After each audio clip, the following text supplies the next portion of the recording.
Hi అండి. ఇదేంటి వంట ఎక్కడ చేస్తుంది అని అనుకుంటున్నారా? గ్యాస్ అయితే ఉందండి. కానీ పప్పుచారు ఇలా బొగ్గుల పొయ్యి మీద పెట్టుకుంటే చాలా బాగుంటుంది. బొగ్గుల పొయ్యి మీద ఎలాంటి వంట వండుకున్నా కూడా చాలా టేస్ట్‌గా వస్తాయండి. ఈ ఎండాకాలంలో వంటగదిలో గ్యాస్ మీద వంట చేసే కన్నా ఇలా బొగ్గుల పొయ్యి మీద బొగ్గులు రాచేసుకొని వంట చేసుకుంటే చాలా బాగుంటుంది. వంటగదిలో అయితే గ్యాస్ పొయ్యి దగ్గర అలా దగ్గరుండి మనం వంట చేసుకోవాలి. అదే ఈ బొగ్గుల పొయ్యి దగ్గర అయితేనండి మనం పెట్టేసి కాసేపు కూర్చున్నా ఏమీ అవ్వదండి. అలా నెమ్మదిగా వంట అనేది అవుతుంది.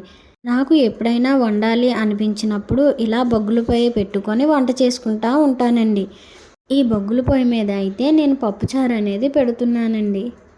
ఈ పొయ్యిగాని వాడేటప్పుడండి మనం బొగ్గులు ఒకటి చూసుకొని వేసుకుంటే చాలండి. దాని పని అదే చేసుకుంటుంది. మనం వంటకి అన్నీ రెడీ చేసుకొని ఈ పొయ్యి ముట్టించుకొని వంట చేసుకోవాలండి.